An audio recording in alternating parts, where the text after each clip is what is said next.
estão ligadas às nossas vitórias. Você pega o Espírito. Que Espírito é esse? Sempre não muda, não muda, graças a Deus. Diga, eu bebo do Espírito, da palavra profética, para 2018. Esse é o ano da bondade do Senhor. E eu serei altamente favorecido, em nome de Jesus. Amém? Sentem-se, por gentileza. Graças a Deus. Vamos ler primeiro a João 2. Não amem o mundo, nem o que nele há. Se alguém ama o mundo, o amor do Pai não está nele. Pois tudo que há, faça um círculo no tudo. Pois tudo o que há no mundo, a cobiça da carne, tudo que a carne cobiça, a cobiça dos olhos, tudo que os seus olhos cobiçam, e a ostentação dos bens. Às vezes você encontra pessoas que elas são tão viciadas na ostentação que elas não adquirem as coisas para elas. Elas vivem para os outros. Então elas compram, gastam, não é para elas.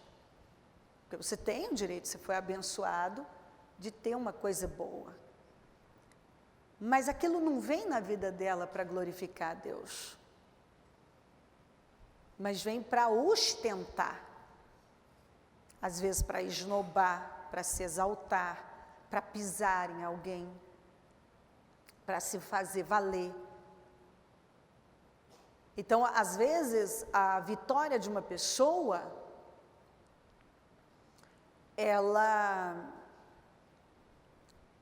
quando ela é abençoada, não é vitória, não é o dia da vitória, é o dia da vingança. Porque agora eles vão ver, agora eles vão me pagar. Agora, quantas vezes eu vi gente que Deus confiou muito nas mãos e a pessoa usou tudo aquilo que Deus confiou, aquela honra mesmo, para esnobar, para se exaltar, usou a autoridade que Deus deu para pesar a vida de uma pessoa, das pessoas, para se vingar, para humilhar alguém. Então, a ostentação dos bens, não é ter aquela vitória ou fazer, é para ostentar, é para mostrar. Não provém do Pai, mas do mundo.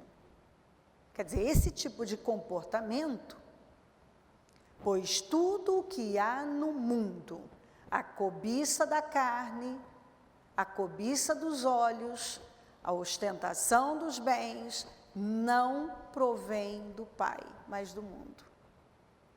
O mundo e a sua cobiça passam. Então, quem fica perdendo tempo com essas bobagens, tudo isso vai passar. O mundo vai passar, a cobiça vai passar, essas coisas vãs, pequenininhas vão passar, mas aquele que faz a vontade de Deus permanece para sempre. Quem que vai permanecer para sempre? É o que faz a vontade de Deus. Porque quantas vezes a gente vê aí no mundo, gente que foi tão longe e terminou tão alto e terminou tão baixo. Filhinhos, esta é a última hora. E é mesmo.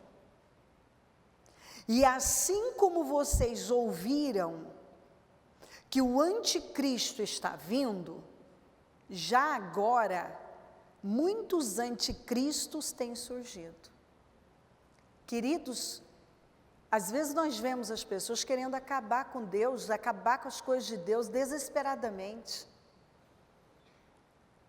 Eu estava vendo e lendo alguns comentaristas usando a expressão que o presidente eleito deu início àquela vitória que eu achei muito interessante. Começou com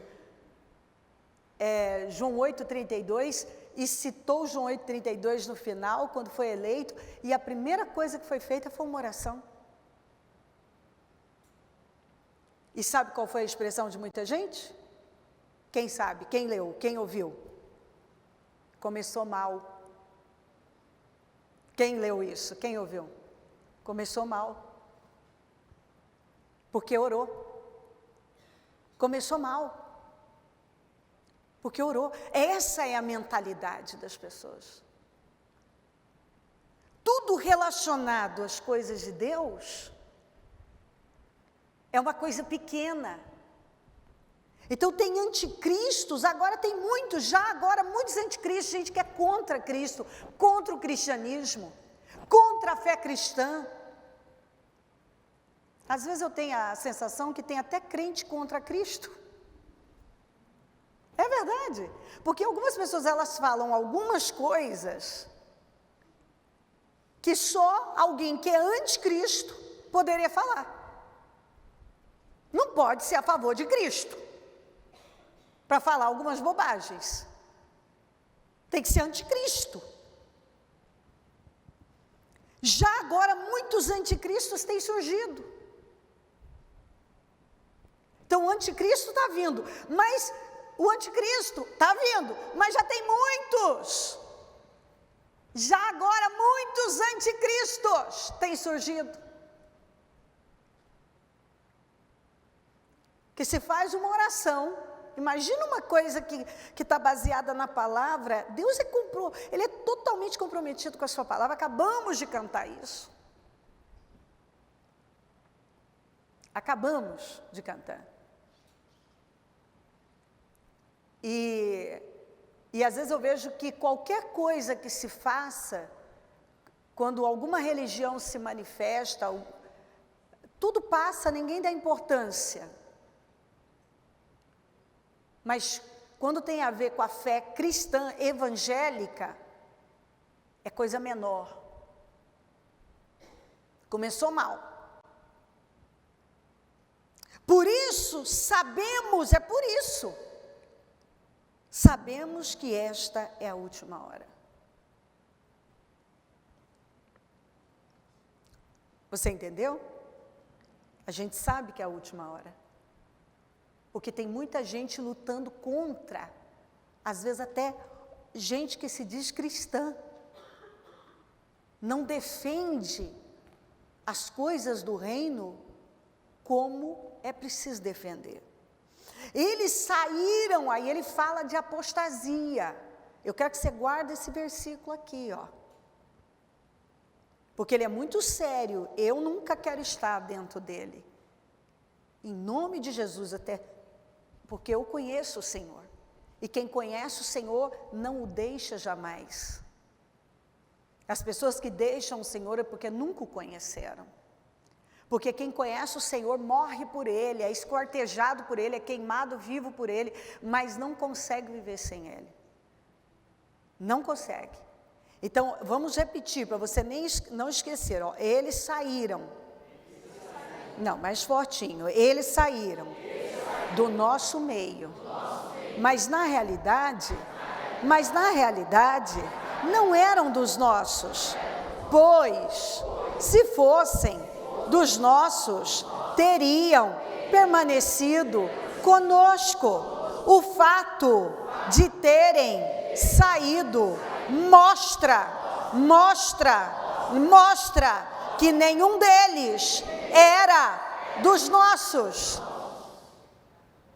Às vezes você vê uma pessoa abandonando a fé, saindo, de repente parecia, às vezes até era obreiro.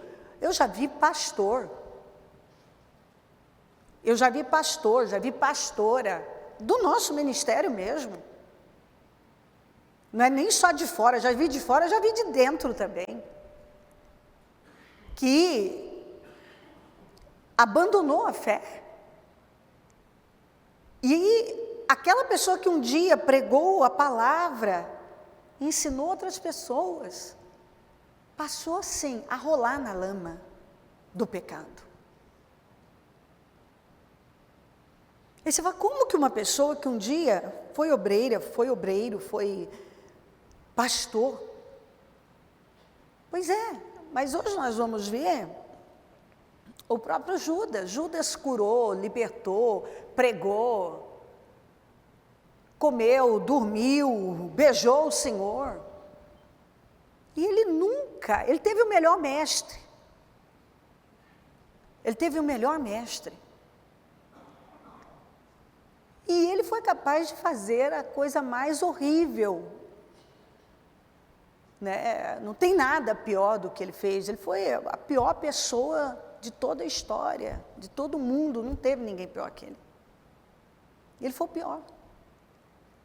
Porque ele traiu, ele vendeu, ele negou, ele foi perverso com alguém que só o amou. Que nunca fez mal nem a ele, nem a ninguém. Então, por que ele fez isso? Porque ele nunca realmente mudou, nunca mudou dentro, nunca se converteu. O coração nunca foi transformado, nunca teve um encontro com Deus, nunca foi salvo. Ele nunca foi salvo. Porque quando você realmente é salvo e tem um encontro com o Senhor, você creu. Meu pai, o que é isso? Você não consegue nem imaginar a ideia de ficar um dia sem Jesus. Eu sou uma pessoa totalmente dependente de Deus, eu não sei fazer nada, eu não sei ir na esquina sem orar primeiro. Eu só confio na guarda do Senhor, eu dependo da guarda dEle, da proteção dEle, da direção dEle. Eu preciso da direção para tomar decisões, às vezes pequenas, coisas. Eu estou colocando diante dele. Então eu não consigo imaginar a minha vida sem Jesus, porque eu não sei fazer nada sem pedir direção, orientação. Eu preciso dele me guiando. E ensino isso em casa. Não podemos fazer nada sem antes consultar o Senhor. Ele é o nosso mestre, é o nosso Deus. Então, ele fala, ele está aqui dizendo, não amem o mundo, porque tudo que está aí não é bom para você. E tudo vai passar, e essa é a última hora. E o anticristo está chegando, mas já tem muito anticristos por aí. E tem gente que vai ceder à apostasia. Mas por quê? Por que eles vão sair do nosso meio? Por que eles abandonaram a fé? Porque às vezes você olha e fala assim, gente, mas essa pessoa está tão firme, meu pai, está indo tão bem, como é que cai assim? Eles saíram do nosso meio. Porque quando você é plantado em Jesus Cristo, plantado num lugar, você entende o propósito da sua vida, você não consegue se ver vivendo de outra maneira. Eu já encontrei. Eu sei o que eu tenho que fazer. Já está certo. Então, uma pessoa dessa, quando uma pessoa tem um encontro real com Jesus, você nunca vai ouvir ele usar a frase, eu estou pensando em desistir, você está tentando me fazer desistir, eu estou prestes a desistir. Não existe isso.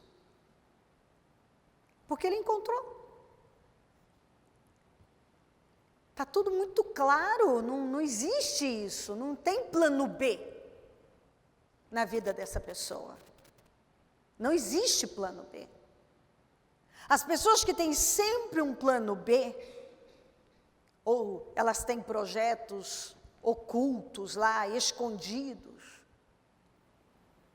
ela tem o plano B, é porque ela ainda não sabe, ela não conhece a Deus, ela não sabe qual é o propósito da vida dela, ela nem entende o que é um relacionamento com Deus, que ela não tem, ela pode ter com a religião, ela pode ter com pessoas. Ela ainda não entendeu o que significa ela ser plantada em Jesus, plantada num determinado lugar, ela não entendeu o que é o caminho do destino dela, o que é viver com um propósito. Eu nasci para isso. Como o Senhor falou para tantos, vamos lembrar de Jeremias, você ainda estava informe no ventre da sua mãe, eu já tinha escolhido. Eu te chamei para viver assim, para ser profeta das nações. E assim por diante. Paulo também falou, no ventre da minha mãe, eu já tinha sido escolhido para ser o que eu sou hoje, no ventre da minha mãe. Ele fala isso em Gálatas. Que ele só entendeu isso depois. Por um tempo ele foi Saulo. Ele foi um perseguidor da igreja. Depois, ele teve um encontro com Jesus, se tornou Paulo e assim, não pôde mais viver sem Jesus, morreu por Jesus e deixou um legado fora de série para todos nós. Então eles saíram do nosso meio, mas na realidade não eram dos nossos. Por isso não fique, a gente fica, claro, quando você vê uma pessoa abandonar a fé, cair, e às vezes até alguns agem com rebelião e fazem coisas estúpidas. Claro que é desagradável, ninguém quer. Você sabe que aquele é a pior escolha. Mas você tem que saber que isso já é bíblico. E você não tem que focar nisso. Você tem que pegar a palavra que diz assim, quem julga estar em pé, cuide para que não caia. É essa palavra que você tem que pegar para a sua vida. E tomar cuidado para não ser influenciado, porque se você está realmente firmado na palavra, nada vai tirar você. Mas se você não está, e você está pendendo para uma outra direção, então, peraí. Então, você precisa rever essa fé. É necessário rever essa fé. O que está acontecendo? Porque uma vez que eu me encontro com o Senhor, eu tenho um relacionamento com Ele, 1000 cairão ao meu lado, 10.000 à minha direita. Mas eu não vou ser atingida. Eu estou focada. Eu sei onde eu devo estar, o que Deus tem. Lamento por esses, lamento mesmo, vou orar por eles, mas minha vida continua. Eles saíram do nosso meio, mas na realidade não eram dos nossos. Pois se fossem dos nossos, teriam permanecido conosco. O fato de terem saído mostra que nenhum deles era dos nossos. É simples. É só você. E as desculpas serão sempre variadas. Porque o pior é que as pessoas não tomam as decisões que elas precisam tomar e são responsáveis por suas decisões. Elas sempre vão culpar alguém. Alguém é responsável, mas não é. Não é, não. Cada um é responsável pela sua vida e pela sua fé.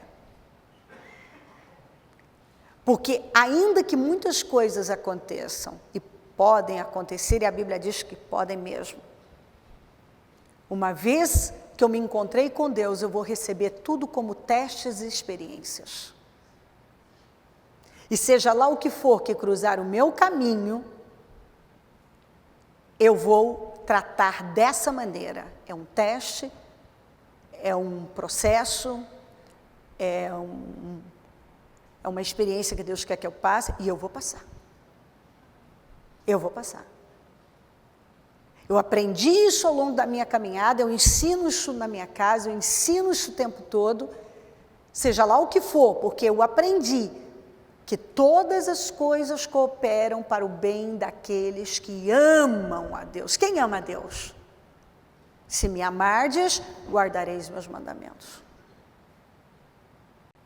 Se você me ama, você guarda meus mandamentos. Então, as coisas cooperam para o bem de todos? Coopera para o bem de todos? Hã? Não. Não. Coopera para o bem de quem? Daqueles que amam a Deus. Para o bem daqueles que amam a Deus. E quem ama a Deus? Se me amardes, guardareis meus mandamentos. Qual a prova que eu dou que eu amo a Deus? É quando eu sei, peraí, é isso aqui que eu tenho que fazer. Eu vou fazer, porque é bíblico, eu vou guardar. Deus mandou eu fazer, eu vou fazer. Eu entendi. Então, se algo está acontecendo na minha vida, eu vou compreender que isso, peraí, vai cooperar para o meu bem. Eu amo a Deus, estou guardando. Então, isso vai voltar em meu benefício. Então, isso é um teste. Eu vou passar nesse teste. Mas não existe aquele pensamento, estou desanimado, vou desistir, fiquei chateado com alguém, então não vou mais na igreja. É igual a pessoa que o obreiro ligou e disse que não vai vir mais na igreja porque eu agora só prego sobre política. Primeiro que eu nunca falei de um candidato nesse altar. Ninguém nunca ouviu isso. Eu preguei 2 vezes à luz da palavra de Deus. À luz da palavra de Deus, preguei versículos e versículos mostrando sobre corrupção, sobre isso, sobre aquilo, e sobre decisões em relação a isso. Coloquei a igreja para orar porque isso é dever e é bíblico. Aí a pessoa estava já com o pé lá fora, mas ela não é capaz de ser responsável e dizer assim, eu já estava com o pé lá fora, então agora eu tenho algo para me apoiar. Eu não estou concordando, porque, sabe, claro, eu tenho misericórdia dessas pessoas, porque elas não conhecem a Deus, elas preferem responsabilizar a igreja, a mim. Eu não sou responsável, não vai mudar nada na minha vida. Não fui eu que parei, não fui eu que arrumei uma desculpa para seguir o meu caminho do meu jeito. De jeito nenhum. Eu não uso esse altar com parcialidade, sou totalmente imparcial e prego a palavra, tirando o máximo de mim. Quando eu coloco algo meu, eu falo, isso é meu, eu penso assim. Eu sou capaz de dizer, não, eu penso assim. Do contrário, eu leio, explano, mostro para você. Então a pessoa não vem, não é porque 2 vezes à luz da palavra de Deus eu ensinei algo. Para ela pensar, para ela não ser enganada. Para ela ver além. Até porque uma nação não se muda apenas com um governante lá. Se a mentalidade das pessoas não for mudada, é uma grande perda de tempo. Peraí, eu quero o bem-estar da minha nação e das pessoas, ou eu quero fazer prevalecer a minha opinião?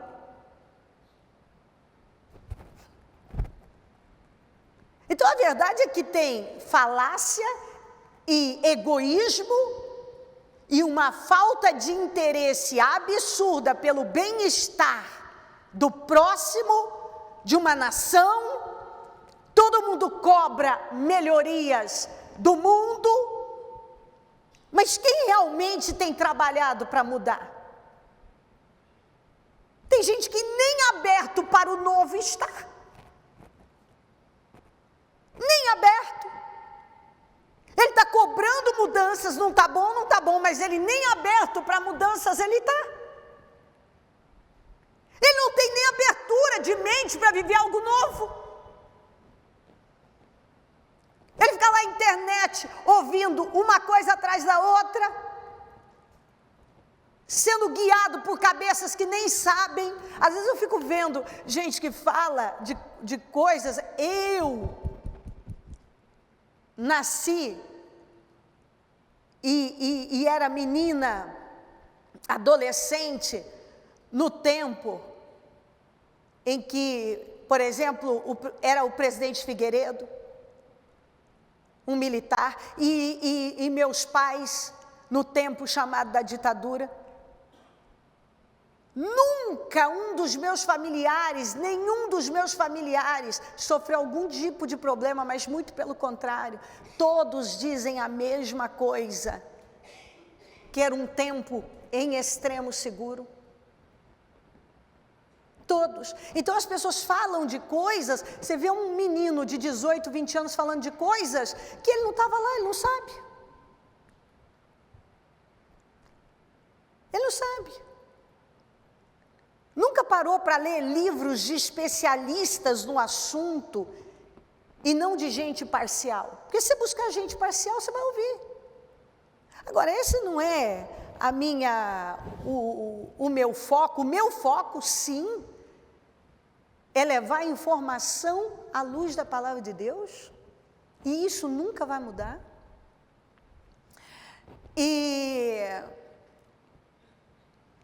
Uma coisa que eu vejo no ser humano, algumas pessoas definitivamente, elas reclamam da vida delas, mas elas não estão dispostas a fazer o que é preciso. Elas estão sempre arrumando uma nova desculpa, uma nova justificativa, culpando alguém. Se não for Deus, é o diabo, é a igreja, são as duas pregações. As duas.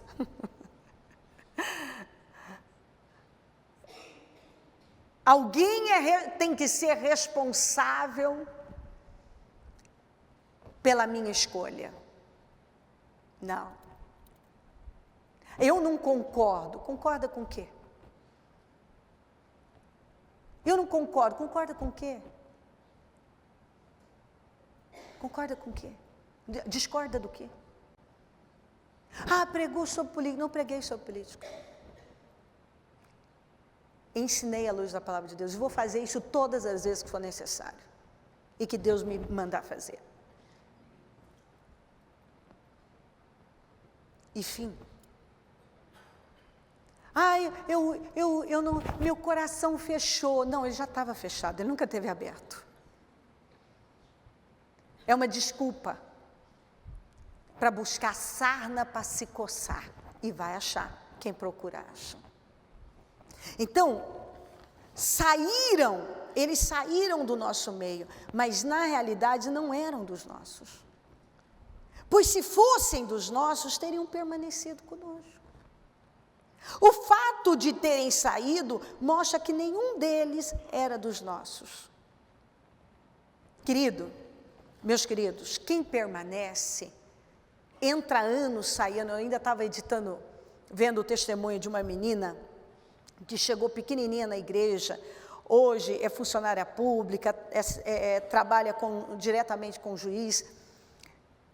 Essa menina subiu tanto, só que tantas coisas aconteceram, até na casa dela, de gente da família, que tomou um outro rumo, fez uma outra escolha, e a família, ela com a família dela, permaneceram firmes. A família está toda abençoada, ela abençoada, uma vida bem construída. E assim você vê,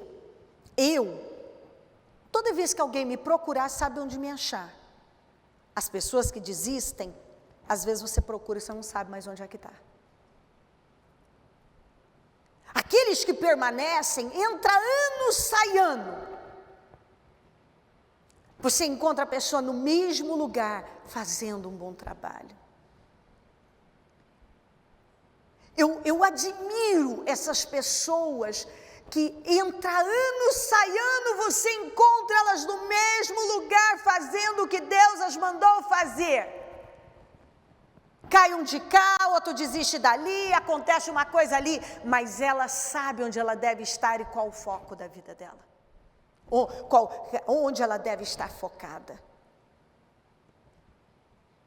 Tenho tantos dentro da igreja, de anos. Eu olho, o Tadeu é um menino que está há anos dentro da igreja, obreiro, fazendo o mesmo trabalho. Chegou solteiro, destruído, está há anos na igreja fazendo o mesmo trabalho. Assumiu o IPA, está lá fazendo o mesmo trabalho há anos, não sei se há 16, 18 anos. Ele nunca parou com aquela obra. Eu olho para o seu Laércio, todo dia o seu Laércio está dentro da igreja fazendo o mesmo trabalho. Eu olho para algumas pessoas e eu vejo, a pessoa está lá, você sabe onde encontrá-la. Eu estou há anos no mesmo lugar. E assim um ano tem sido melhor do que o outro, uma conquista maior e uma vida sólida, construída na rocha. Acontecem muitas coisas, mas você está lá. Quantas pessoas que começaram com Tadeu? Onde estão essas pessoas? Mas o Tadeu está lá, altamente vitorioso. Quantas pessoas que o senhor Laércio já atendeu, abriu a porta para entrar, ajudou, que hoje já não estão aqui, mas o senhor Laércio está lá. Ele está lá no mesmo lugar. Quantas pessoas que eu já ajudei, preguei, ensinei, falei. Eu não sei onde estão algumas, ou até muitas ao longo da vida, mas eu estou aqui. Elas sabem onde eu estou, eu não sei onde elas estão. Elas sabem onde eu estou. Porque eu não saí do meu lugar. Eu estou no mesmo lugar. Que decisão você vai tomar na sua vida? Que decisão? Porque nós decidimos como vamos viver a nossa vida. Olhando para lá, para cá, arrumando sempre uma nova desculpa para tomar uma decisão que já está lá no meu espírito.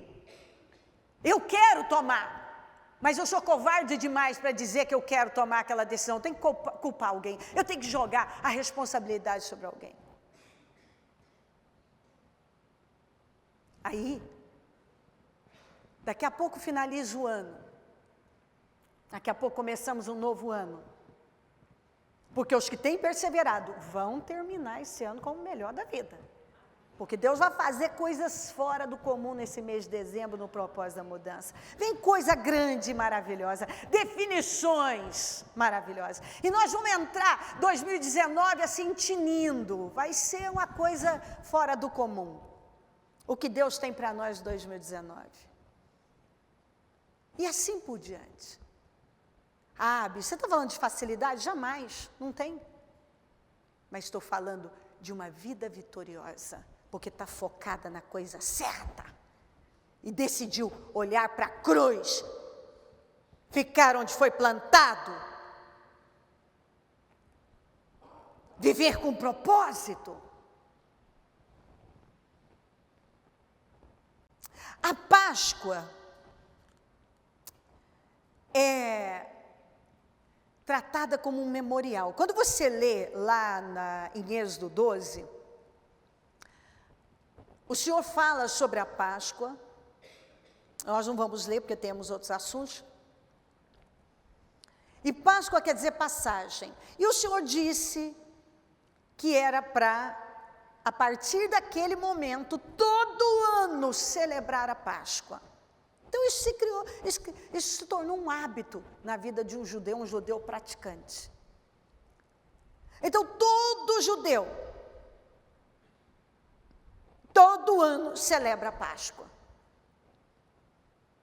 A Páscoa é uma festa doméstica familiar. Então eles se reúnem, colocam 4 taças na mesa, ervas amargas, o cordeiro e o pão, os pães asmos. E aí o chefe dessa família, ele se levanta como sacerdote e pega a primeira taça. A primeira taça é a da santificação. É a da separação. E esse pai de família, então, ele vai ensinar e lembrar essa família que todos devem viver de forma separada, santa. Essa é a primeira taça. O patriarca passa por todos, todos bebem dessa taça, ele bebe também, coloca lá. Aí vem a segunda taça, que é da explanação. Ele vai explanar, ele vai contar para aquela família que Deus, com mão forte, tirou Israel da terra do Egito, da escravidão. E aí, vão fazer o mesmo processo, vão tomar, passar a taça, todos vão tomar, vão comer das ervas amargas e vão comer do cordeiro. Depois vem a terceira taça, que ele vai falar sobre o pão da aflição, que a terceira taça é da ação de graça. Onde ele vai falar da aflição que os pais, que os antepassados passaram, como escravos, a travessia do deserto. E aí então eles vão comer o pão, que é a terceira taça. E a quarta taça, que é a última, é a do hino, que eles vão cantar, que é o hino, o Salmo 136, eu não vou ler todo, mas você pode meditar depois, que diz: deem graças ao Senhor, porque Ele é bom, o seu amor dura para sempre, deem graças ao Deus dos deuses. E ele vai, é lindo, lindo esse salmo, é maravilhoso. E aí ele fala do faraó ser lançado ao mar, é um hino lindo, é um salmo lindo que eles cantam. Eu mesma já presenciei essa cerimônia e é maravilhosa. E eles começam a cantar e cantam. É rápido, não é algo longo, porque é um memorial. Quando Jesus começou o ministério, a primeira Páscoa dele foi marcada pela purificação do templo, que é essa aqui, ó. Essa foi a primeira Páscoa do primeiro ano do seu ministério. João 2,13. Quando já estava chegando a Páscoa judaica, Jesus subiu a Jerusalém. No pátio, ele estava vindo de Cafarnaum, tinha descido a Cafarnaum, e agora sempre você vai encontrar isso. Subiu a Jerusalém, porque, como eu disse no domingo, Jerusalém é a cidade do grande rei, o lugar alto. Então, ele subiu a Jerusalém. No pátio do templo, viu alguns vendendo bois, ovelhas, pombas e outros assentados diante de mesas, trocando dinheiro. Então, ele fez um chicote de cordas e expulsou todos do templo, bem como as ovelhas e os bois. Espalhou as moedas dos cambistas e virou as suas mesas. Aos que vendiam pombas, disse: tirem essas coisas daqui, parem de fazer da casa do meu pai um mercado. Seus discípulos lembraram-se que está escrito: zelo pela tua casa me consumirá. Então, ele começa com a purificação do templo. O templo físico. Mas nós somos o templo do Espírito Santo. E a primeira coisa que nós temos que entender é que esse templo precisa ser purificado. A primeira taça era da santificação, da separação. Esse templo tem que ser purificado. Eu busco a Deus com que visão? Qual é a minha visão? É só um negócio?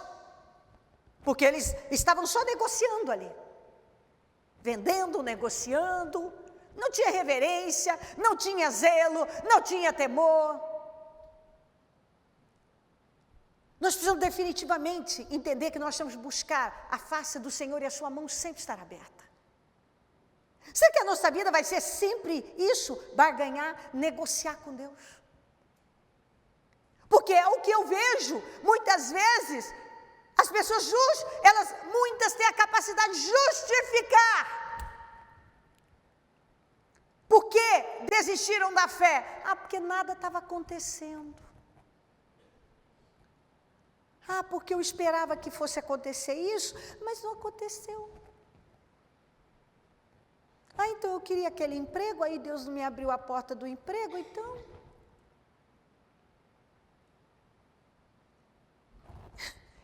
Isso é cristianismo?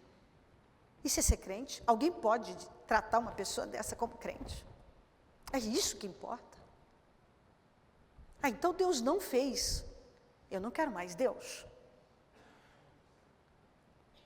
Então, se Deus não me respondeu alguma coisa agora, queridos, quando eu fiz os meus 41 dias de jejum, que eu escrevi o livro Mudança de Vida, eu pedi coisas para Deus, mas 2 coisas foram as que eu coloquei como meta ali para ser atingida. Claro que eu estava ali para uma busca mesmo, um crescimento pela minha vida espiritual, mas eu estava ali em oração pela igreja, eu estava escrevendo o meu livro, eu estava, enfim, e eu estava em jejum absoluto, com 500 ml de água por dia. Mas comida nada, só esse pouquinho de água. E essas 2 coisas que eu coloquei ali, como, olha, Senhor, isso, eu não recebi. Isso eu não recebi. Mas eu recebi uma mudança dentro de mim, uma mudança de visão, um crescimento, meu Deus, foi um divisor na minha vida. Mas aquelas 2 coisas não recebi. Enfim, Deus não quis dar. A vida continua. Ele sabe por quê. Nunca diante do meu Deus, eu fui até Ele dizer, como o Senhor pode fazer isso comigo?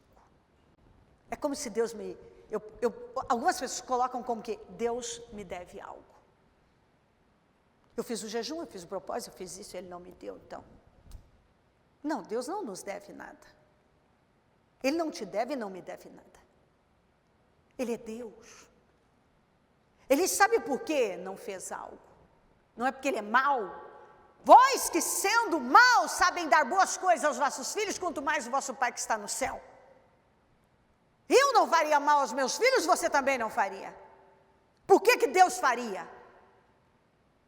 Se Ele não fez, Ele sabe por quê. E Ele não me deve explicações, Ele nunca me deu explicações a respeito dessas 2 coisas.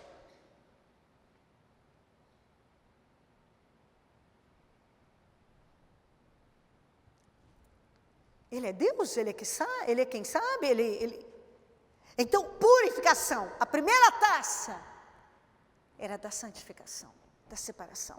E a primeira, o que marcou a primeira Páscoa do primeiro ano do seu ministério foi a purificação do templo. Ele não foi com brincadeira lá não, pegou o chicote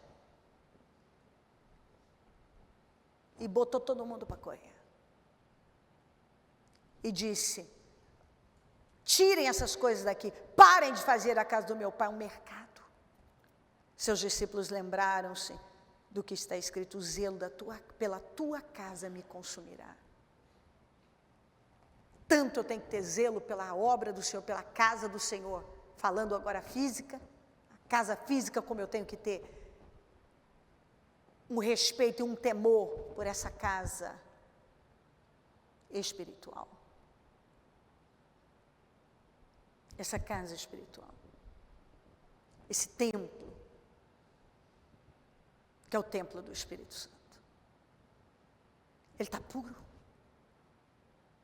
Eu já arranquei todas as impurezas. Na segunda Páscoa, o que marcou foi a multiplicação dos pães, a primeira multiplicação. João 6:1. Algum tempo depois, Jesus partiu para outra margem do mar da Galileia, ou seja, do mar de Tiberíades, e grande multidão continuava a segui-lo, porque viram os sinais milagrosos que ele tinha realizado aos doentes. Então Jesus subiu ao monte, sentou-se com seus discípulos, estava próxima à festa judaica da sua Páscoa. Foi a segunda Páscoa do segundo ano do seu ministério. Levantando os olhos e vendo uma grande multidão que se aproximava, Jesus disse a Filipe: onde compraremos pão para esse povo comer? Fez essa pergunta apenas para pô-lo à prova, pois já tinha em mente o que ia fazer. Filipe lhe disse: 200 denários não comprariam pão suficiente para que cada um recebesse um pedaço. Outro discípulo, André, irmão de Simão Pedro, tomou a palavra aqui. Aqui está um rapaz com 5 pães de cevada e 2 peixinhos. Mas o que é isso para tanta gente? Disse Jesus: mandem o povo assentar-se. Havia muita grama naquele lugar e todos sentaram, eram cerca de 5.000 homens. Então Jesus tomou os pães, deu graças e os repartiu entre os que estavam assentados, tanto quanto queriam, e fez o mesmo com os peixes.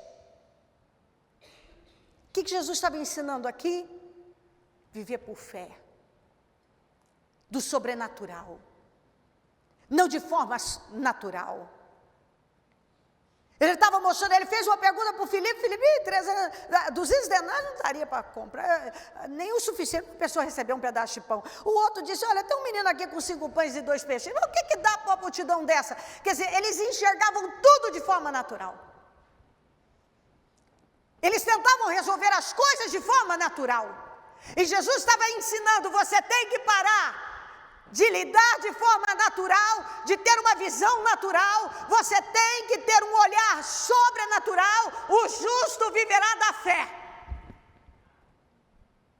Que é o que eu vejo que acontece com muita gente. Tudo lida de forma natural. Se você tem uma fé natural, uma mentalidade natural e lida de forma natural, seu resultado vai ser natural. O que uma vida natural consegue.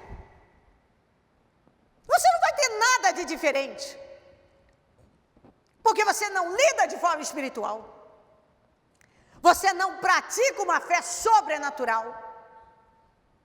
Quantas pessoas que só lidam de forma natural, olham para os problemas e assim buscam lógica e ficam racionalizando, querem resolver de forma natural. Tudo a pessoa tenta resolver de forma natural.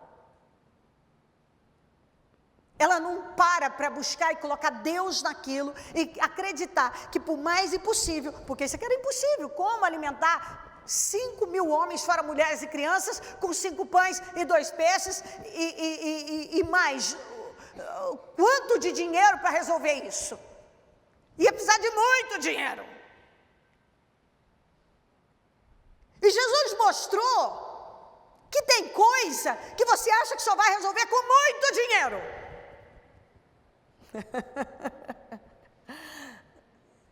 Tem gente aqui que acha que só vai resolver algumas coisas da vida se tiver muito dinheiro, igualzinho o Filipe.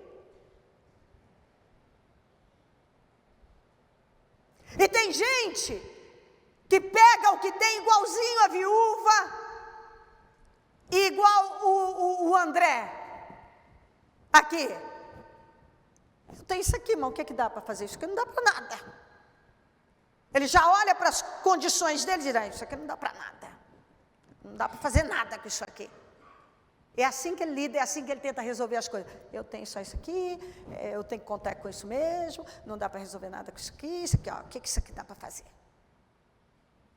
Não dá para fazer nada com isso aqui.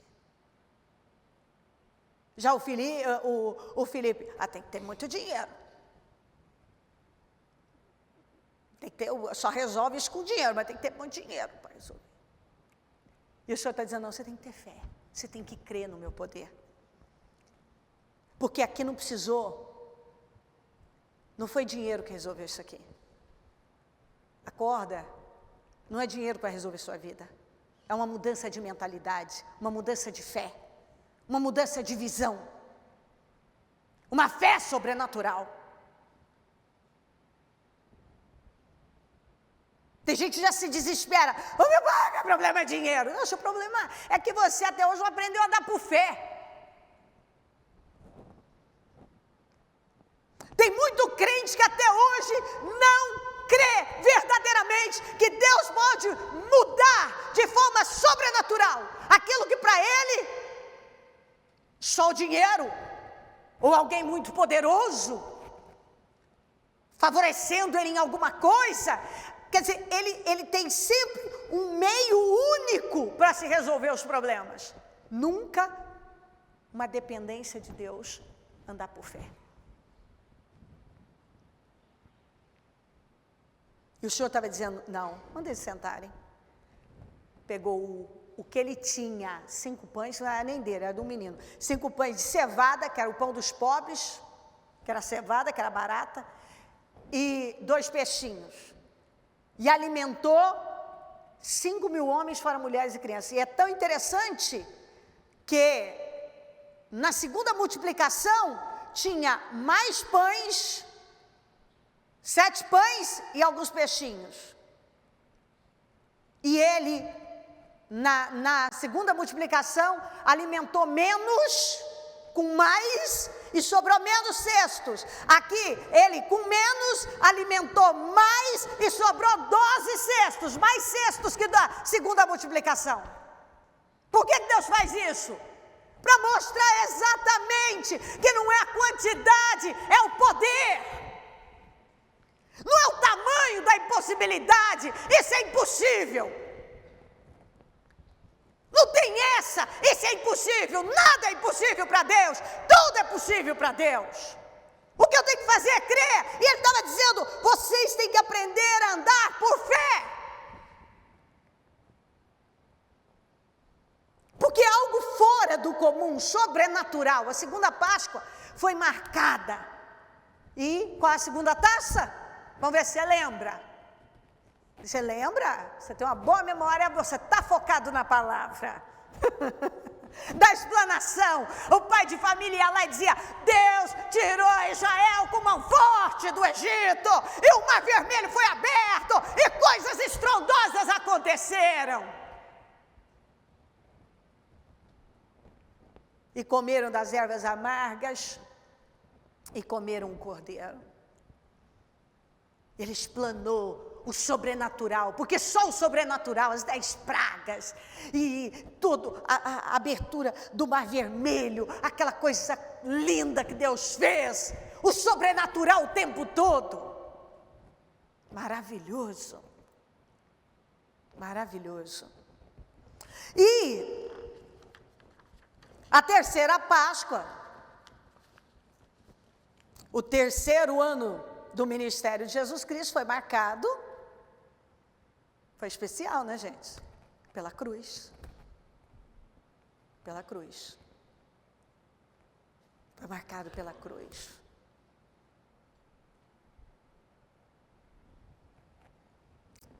E a nossa vida tem que ser marcada pela cruz.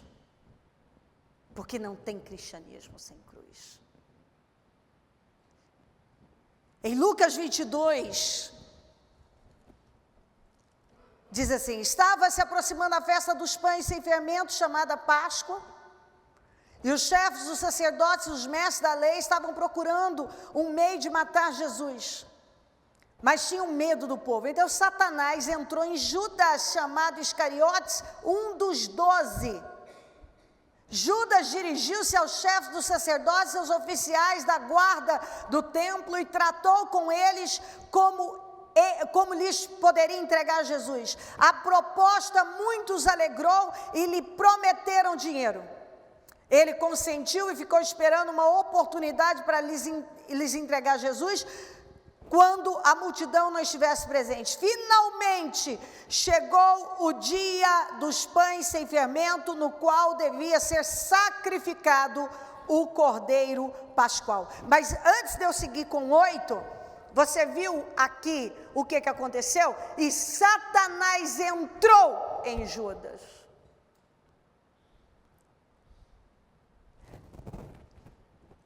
Judas estava lá durante todo aquele tempo, sendo ensinado, e Judas já tinha já estava atuando no ministério e curando, libertando, expulsando demônios, pregando a palavra.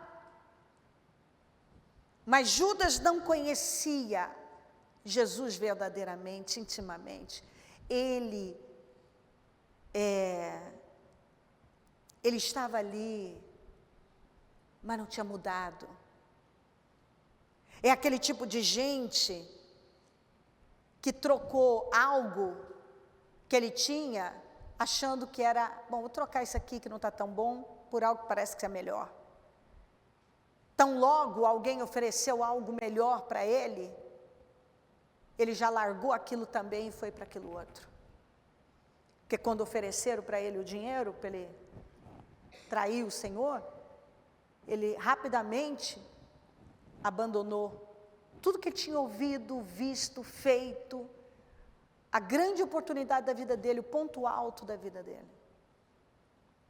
E trocou por uma coisa tão, assim, que usar, né? Insignificante, miserável, estúpido, que depois ele nem ficou com isso, porque depois bateu um remorso, não arrependimento, porque se ele tivesse arrependido, ele não teria se suicidado, e ele jogou todo aquele dinheiro, e a Bíblia diz que aquele dinheiro foi comprado um campo lá, que virou um lugar de sangue, campo de sangue, um lugar maldito.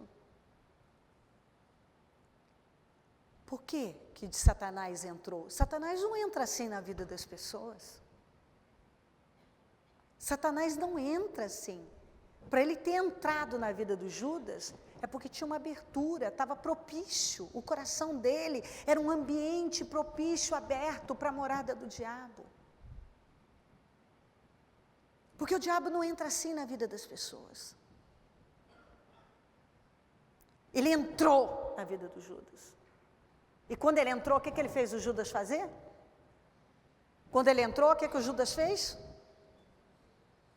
Traiu o Senhor Jesus. Então, quando uma pessoa trai, não é o Espírito Santo que está na vida dela. Quando uma pessoa mente, quando uma pessoa é gananciosa, quando uma pessoa é injusta, é falsa, não é o Espírito Santo que está na vida dela.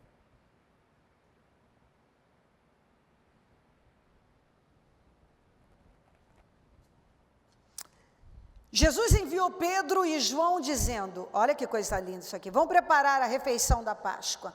Onde queres que a preparemos? Perguntaram eles. Ele respondeu, ao entrarem na cidade, presta atenção nisso aqui, ó. Ao entrarem na cidade, vocês encontrarão um homem carregando um pote de água. Quer dizer, ele especificou o pote de água porque seria a forma deles identificarem. Sigam-no até a casa em que ele entrar e digam ao dono da casa, o mestre pergunta, onde é o salão de hóspedes no qual poderei comer a Páscoa com os meus discípulos? Ele lhes mostrará uma ampla sala no andar superior, toda mobiliada. Façam ali os preparativos. Eles saíram e encontraram tudo, faz um círculo no tudo, como Jesus lhes tinha dito. Então, prepararam a Páscoa. Eles podiam ter questionado também. Olha que coisa forte, o Senhor disse, vocês vão encontrar um homem segurando um pote de água. Vocês vão segui-lo. E vão entrar, sigam-no até a casa em que ele entrar. E perguntem ao dono da casa, digam ao dono da casa, o mestre pergunta. Eles podiam ter perguntado, mas e se o homem perguntar que mestre é esse ou isso e aquilo? Não, eles creram na palavra, eles foram. E exatamente como Jesus falou, aconteceu. Nos detalhes. Porque quando a gente acredita na palavra que a gente está recebendo e não questiona, mas acredita, recebe, é lei para mim. Vai acontecer exatamente como ele está dizendo para você que vai. Aconteceu exatamente como ele falou que ia acontecer. Porque acontece mesmo.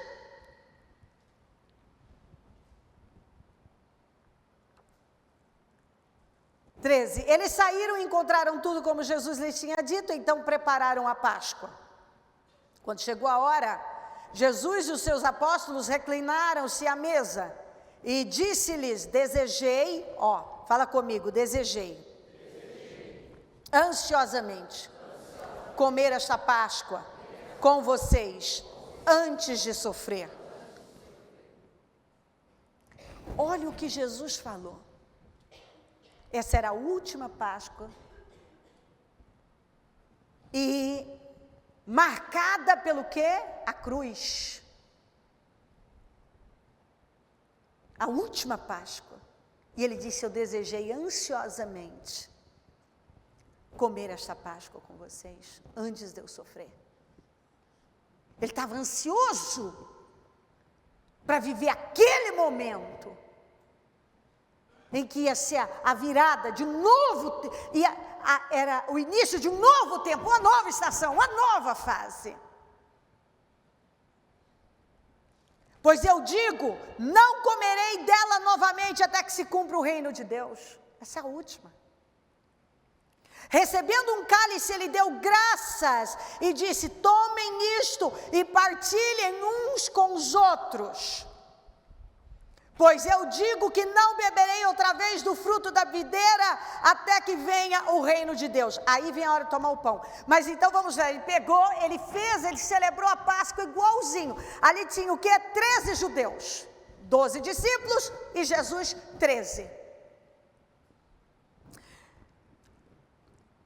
Ele estava como pai de família, celebrando.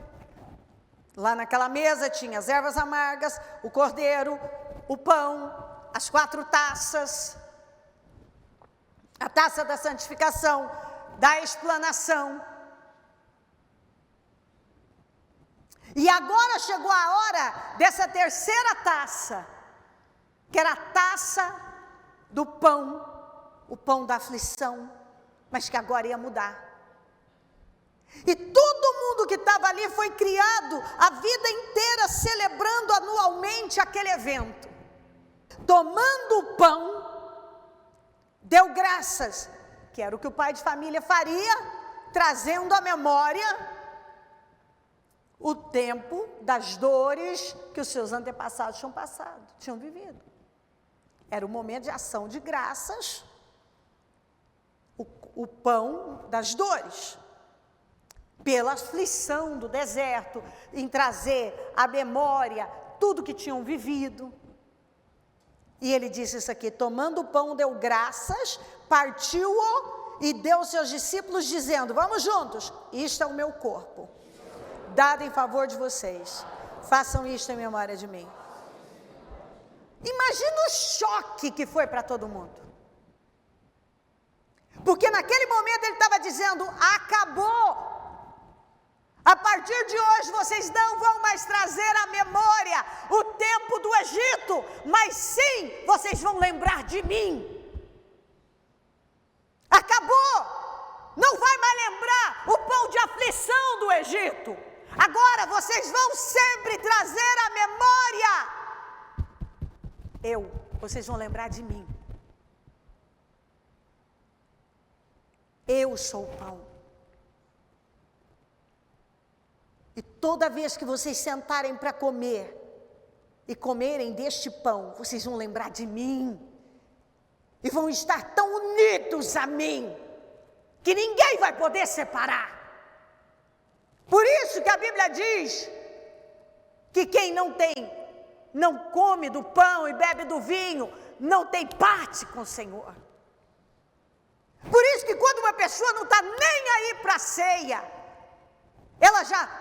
É por isso que você vê doente, morta, morrendo, capenga, espiritualmente decadente, muitas vezes doente fisicamente, doente emocionalmente.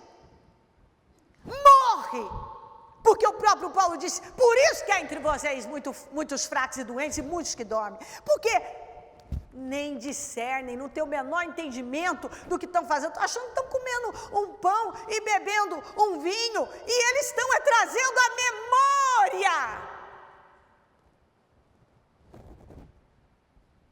O Senhor Jesus. Ele é o pão. Porque isso sempre foi feito, mas trazendo à memória as dores do Egito. Mas agora, quando ele cortou, ele disse, aqui, isto é o meu corpo dado em favor de vocês. Façam isto em memória de mim. É em memória de mim, não é mais em memória do Egito. Vocês não vão mais celebrar a Páscoa lembrando da saída do Egito, mas vão lembrar de mim. Agora muda tudo. A partir de agora o foco sou eu. Isso não é forte para você? Da mesma forma, depois da ceia, tomou o cálice, dizendo, este cálice é a nova aliança no meu sangue, derramado em favor de vocês. A partir daquele momento,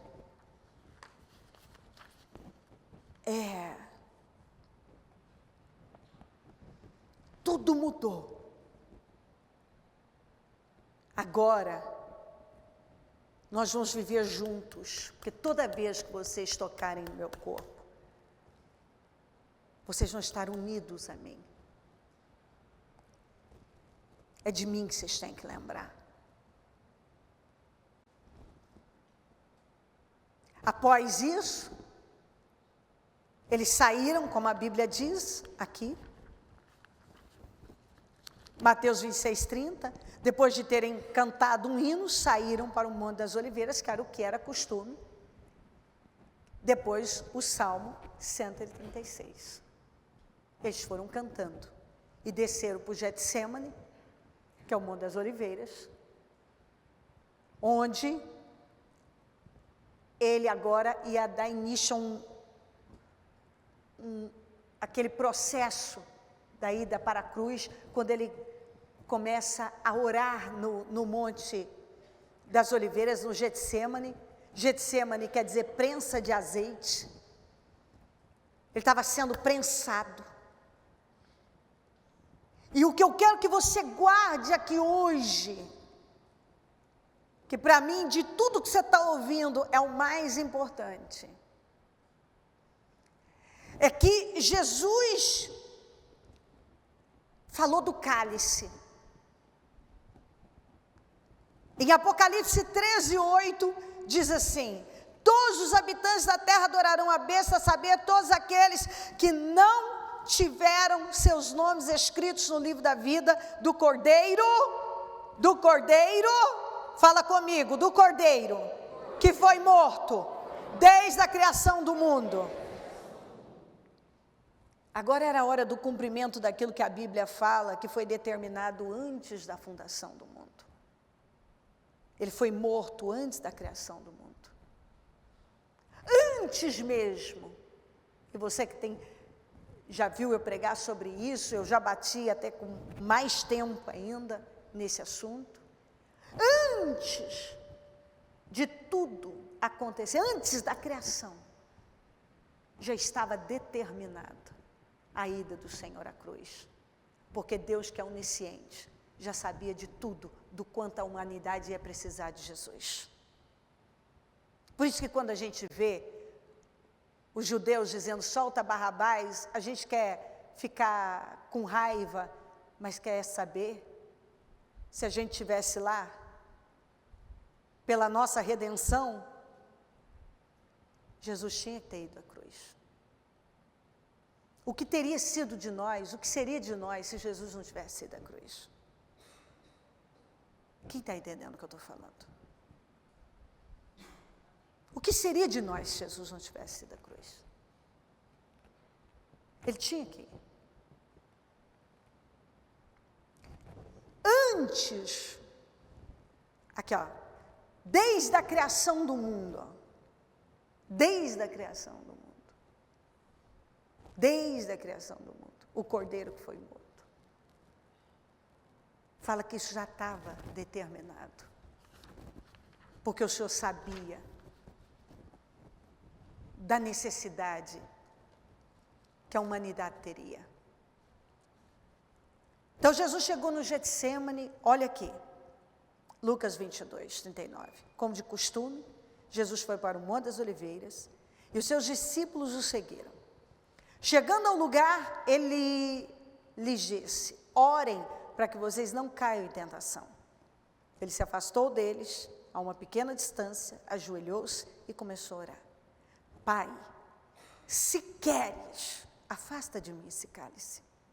Contudo, não seja feita a minha vontade, mas a tua. Aí você vai falar assim: bispa, mas peraí, estava determinado, por que ele queria que afastasse? Não. Mas peraí, bispo, fiquei confusa agora também, porque ele disse que ele estava ansioso para participar da ceia. E a ceia representa o quê? Aí da cruz. O sofrimento da carne, do sangue, o derramamento do sangue. Então o cálice não era o medo da cruz. O cálice, passa de mim esse cálice, não tem nada a ver com o medo da cruz e toda a humilhação e que ele ia passar. Porque a Bíblia diz em Isaías 53 que ele ficou deformado. Ele foi espancado de tal maneira que ele ficou deformado. E se você não sabe, as pessoas que eram crucificadas ou mesmo apedrejadas, elas tinham canuas. Ele tinha comido, ele passou a madrugada, levaram para Pilatos, ou melhor, para Caifás, que mandou para Pilatos, que Pilatos mandou para Herodes, que mandou de volta para Pilatos. A pontapés, chutes, cusparadas.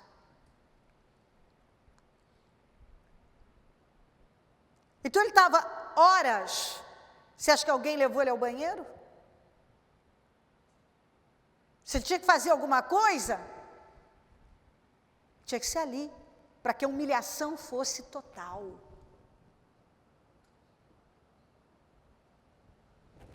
Ele estava deformado, mas o medo dele não era esse, porque ele já sabia, esse era o propósito. Esse era o propósito. Então, qual era esse cálice? Era a separação de Deus. Ele nunca tinha estado separado do Pai antes. A Trindade, Pai, Filho e Espírito Santo. E ele sabia que Deus, sendo luz, jamais, quando ele recebesse o pecado da humanidade inteira, jamais estaria com ele. Foi tão duro. Ele disse: Pai, se queres, afasta de mim este cálice. E isso aqui tem uma lição que eu poderia pregar horas. Será que nós somos capazes de fazer essa oração, contudo não seja feita a minha vontade, mas a tua? Porque nós vivemos um tempo que é a minha vontade que tem que prevalecer. Esquece a de Deus. É a minha vontade. Apareceu-lhe um anjo do céu que o confortava, o fortalecia. Estando angustiado, ele orou ainda mais intensamente. O seu suor era como gotas de sangue caíam no chão. Imagina o nível de aflição de uma pessoa para começar a transpirar sangue. Quando se levantou da oração e voltou aos discípulos, encontrou-os dormindo, dominados pela tristeza. Por que estão dormindo? Perguntou-lhes. Levantem-se e orem, para que vocês não caiam em tentação.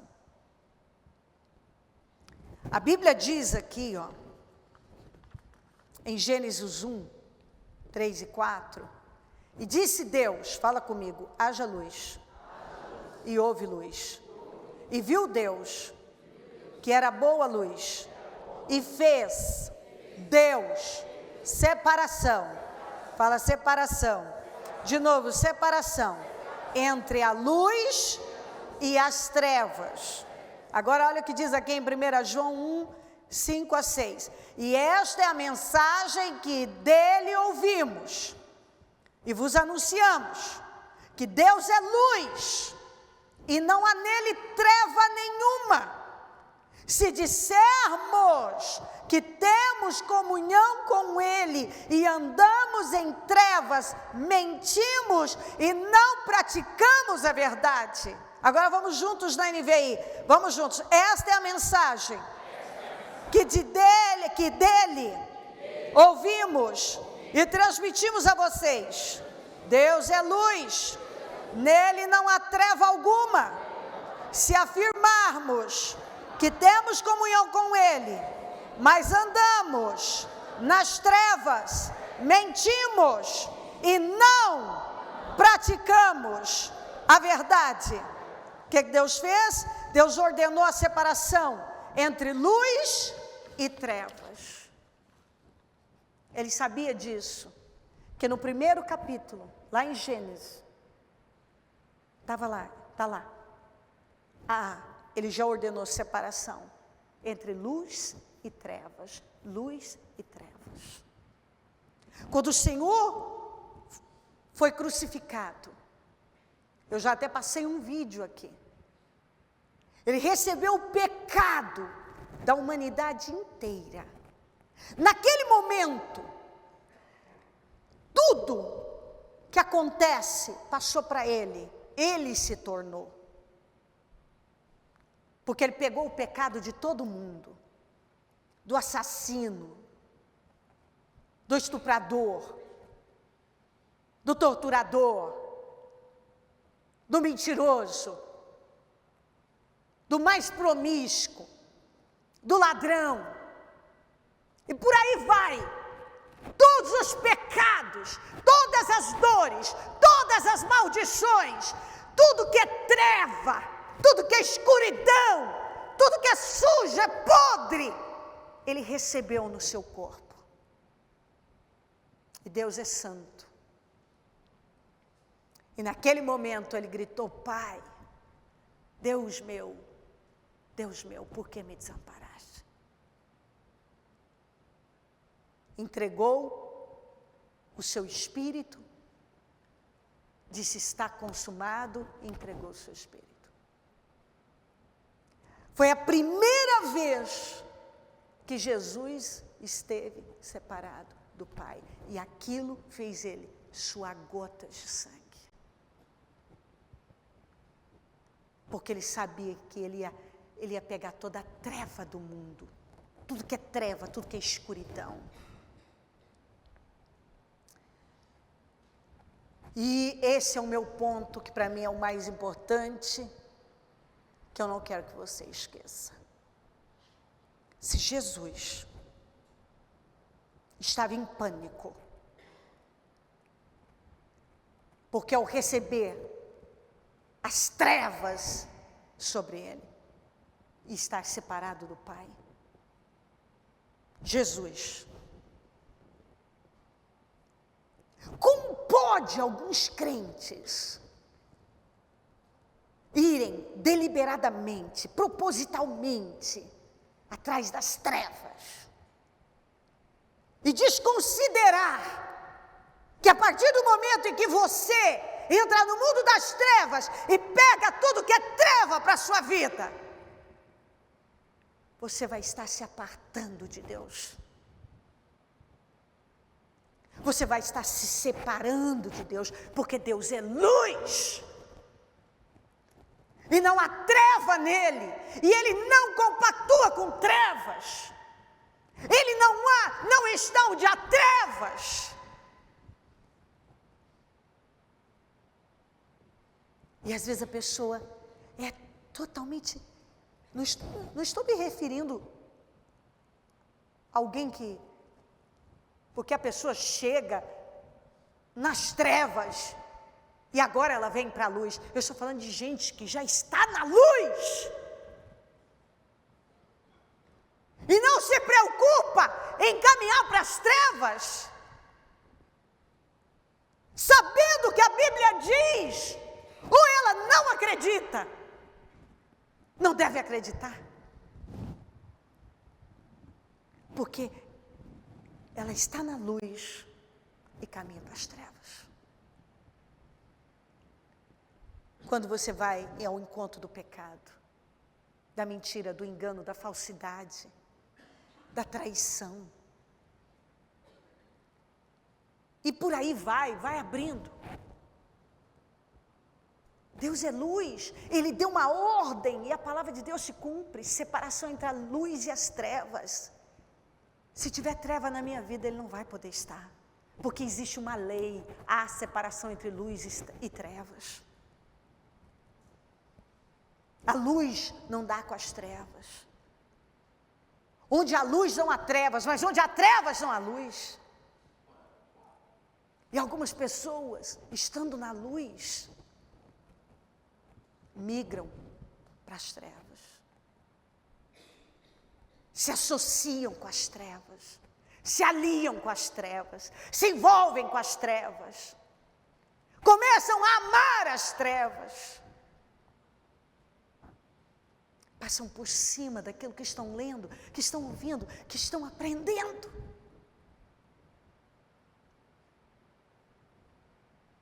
Um sentimento miserável vai te colocar numa condição de treva.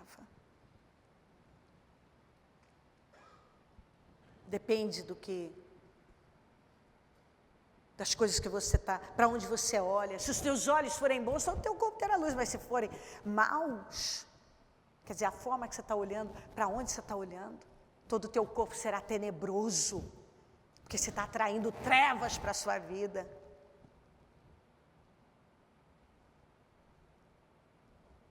Tudo para mim aqui é importante.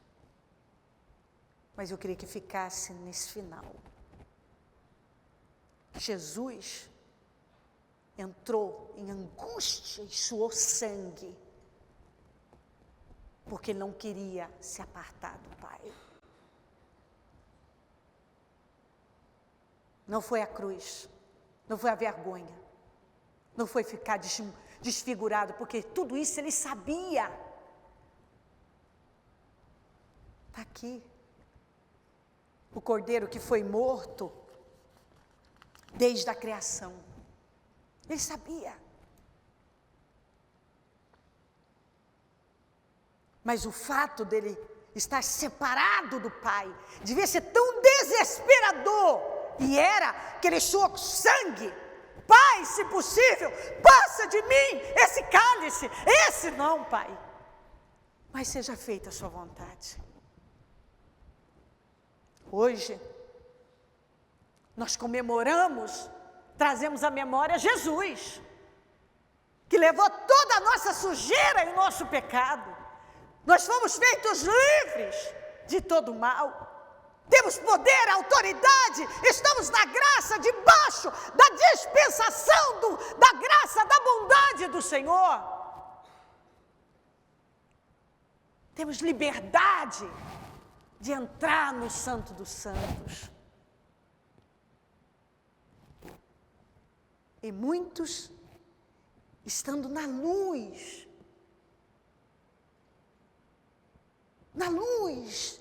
num relacionamento com o Senhor, se distraem, começam a pender para as trevas e abraçar as trevas, quando abraçam coisas que a palavra de Deus chama de trevas, de maldição, de pecado. Que o pecado é maldição, é escuridão.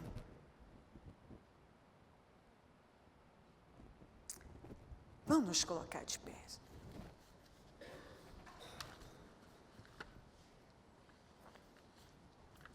Coloca a mão no seu coração.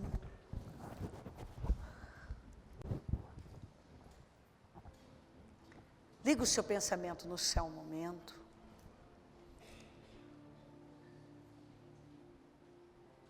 Pelo amor de Jesus, chega de perder tempo com coisinhas insignificantes.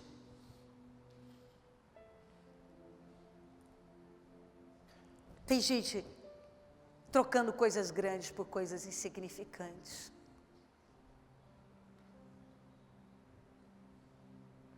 Muitos estão sendo roubados por coisas pequenas.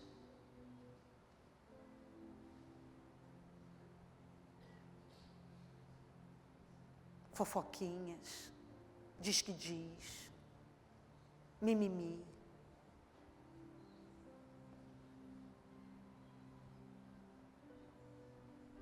olha para a direita, olha para a esquerda, olha para trás. Quando a Bíblia diz, olhe para o alto, o autor e consumador da sua fé. Desfocados, quando a Bíblia deixa bem claro, não perca o foco. Livrem-se dos embaraços. Busquem coisas maiores.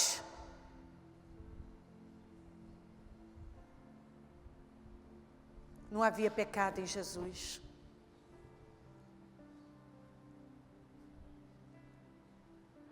Até Pilatos falou, não vejo nenhum mal nesse homem.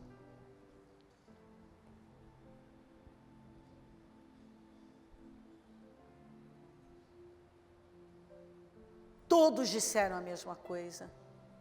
Jesus nunca pecou. Ele nunca pecou. Mas ele se fez pecado por nós.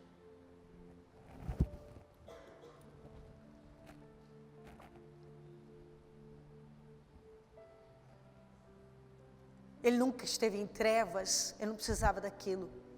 Mas ele foi lá e pegou toda a treva do mundo. E às vezes eu vejo gente com raiva de Deus até. Você se surpreenderia com a quantidade de pessoas que se fecham com o próprio Deus, que ficam com raiva de Deus, magoados com Deus.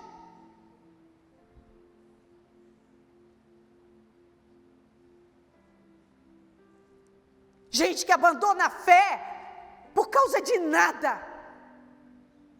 Nós precisamos ser filtrados em Jesus Cristo. Quando você, com um café, a borra fica para fora, só sai o líquido. Quando você coloca água no filtro, o filtro filtra as impurezas da água. E nós precisamos ser filtrados em Jesus.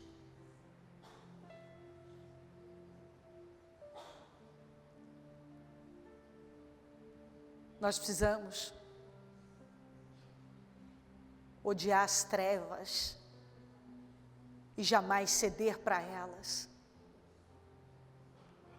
porque isso vai nos separar do Pai. Que sentido tem eu dizer que sou crente e separado de Deus, separada de Deus, por causa de nada? Tem tanta gente envolvida com as coisas mais estúpidas, que chega a dar vergonha na gente. As pessoas às vezes arrumam cada desculpa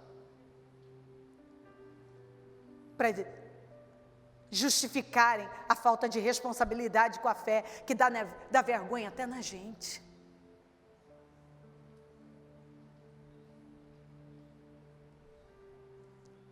Levante-se, tome uma decisão. Deus deu uma ordem que haveria separação entre luz e trevas.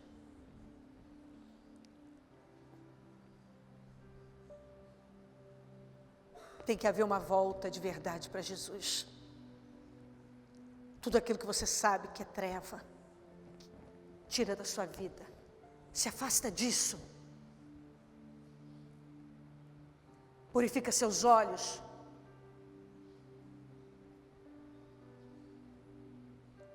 Se afasta de pessoas que não querem comunhão nenhuma com Deus. Se afasta de situações que você sabe que é pura treva. E siga o seu caminho.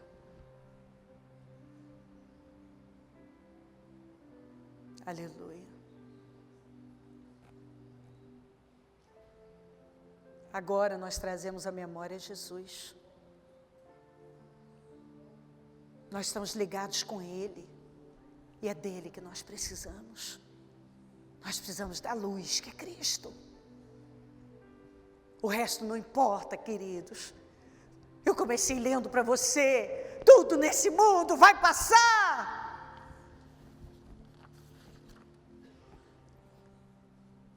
O mundo e a sua cobiça passam. Mas aquele que faz a vontade de Deus permanece para sempre. tudo passa. Tudo passa. Dinheiro passa, carro envelhece, enferruja. Roupa envelhece. Eu vejo as pessoas trocando um relacionamento com Deus por causa de coisas que um dia vão estar num ferro velho. Por causa de coisas que vão ficar, se ela morrer, ela não leva. Ostentando. A obra de Deus é tão carente, o reino de Deus, Jesus está voltando. Nós não temos tempo para mimimi, Jesus está voltando. Tem gente indo para o inferno. E um monte de crentes com mimimi, com ladainhas. Nós não temos tempo para isso.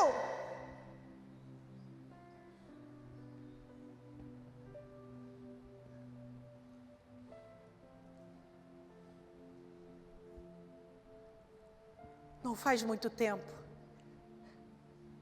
eu disse isso para uma mulher que estava lá. O meu marido não é muito romântico, porque o meu marido não fez isso, o meu marido... Eu disse, minha filha, Jesus está voltando, nós não temos tempo para isso mais. Você tem um bom marido, seja grata pelo que tem.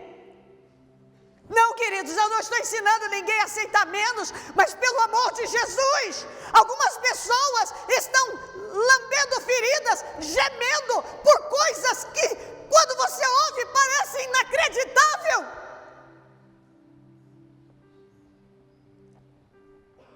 Inacreditável! Com tantas coisas realmente relevantes.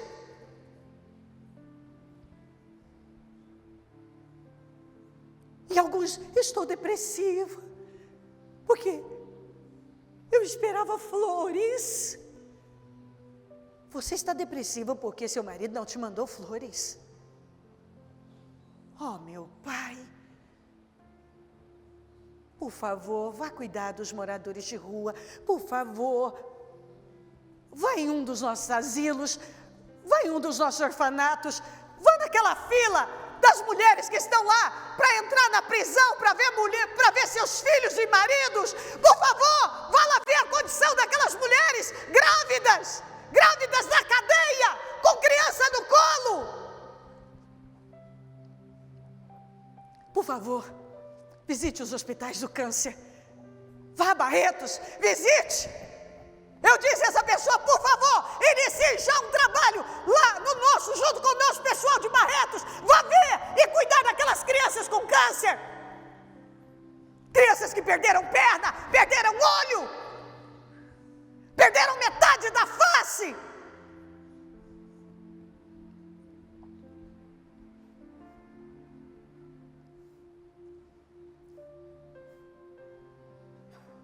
Crianças e mesmo adultos, que o intestino está saindo, derretendo, e a pessoa exala um mau cheiro que ninguém nem suporta, e precisa de alguém para ir lá dizer, Jesus Cristo te ama, receba Jesus nessa última hora, levá-la a confessar a fé, orar com ela, segurar na mão dela.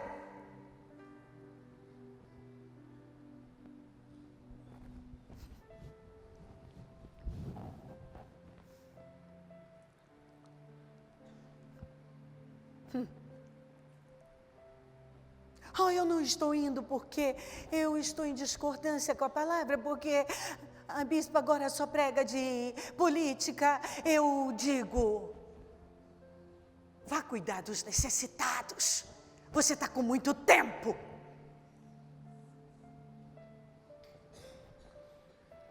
Tem muito tempo para jogar fora.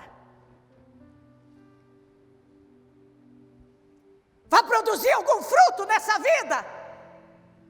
É isso que eu digo para essas pessoas mimizentas,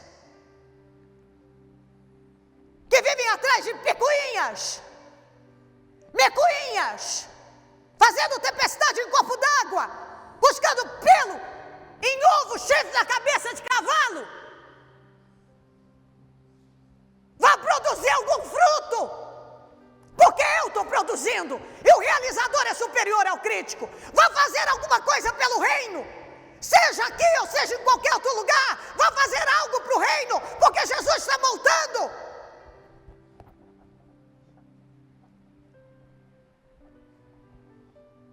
Sim, quem está me ouvindo, você não tem que fazer parte do Ministério Mudança de Vida se você não quiser, mas um conselho para você: procure um lugar para chamar de lá, busque saber onde Deus te plantou e vá produzir frutos, porque vocês os reconhecerão por seus frutos. Porque Judas curava, pregava, expulsava demônios e traiu Jesus.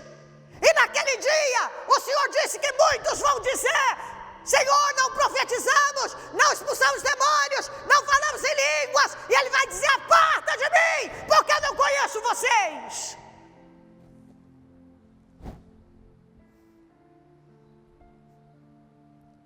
Escolha um lugar e vá fazer algo para o reino de Deus.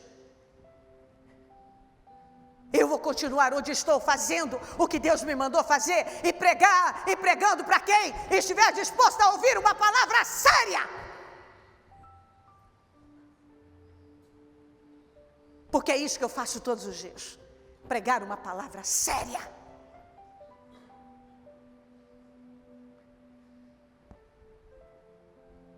E cada pessoa que tem tido oportunidade de ouvir uma mensagem como essa, tem que tomar uma decisão na vida, de começar a realmente servir a Jesus. Porque muitos estão servindo a si mesmos, estão cheios de si mesmos, cheios de si mesmos. E nós precisamos nos esvaziar, como Jesus se esvaziou, e assumir, como Ele assumiu, uma posição de servo. Porque servo obedece. E começar a produzir frutos. Nós precisamos produzir frutos no reino de Deus. E todo dia plantar uma boa semente. Saia das trevas. Tudo que representa trevas. Oh, meu Deus, eu oro para que nenhum saia da mesma maneira, a começar por mim. Eu oro com a força da minha vida, e peço que cada um tenha se vestido dessa palavra, se vestido dela, Senhor. Nós precisamos nos vestir do Senhor, como diz a sua palavra, e que cada um saia daqui determinado a viver como um servo fiel, caminhando na luz, longe das trevas. Continue falando, Espírito Santo. Continue falando. É o Senhor quem convence. É o Senhor que faz a obra. Muito obrigada, eu te amo. Continue nos ajudando. Nos ajuda a produzir frutos e a crescer cada vez mais. Obrigada, Deus. Amém. Amém, amém.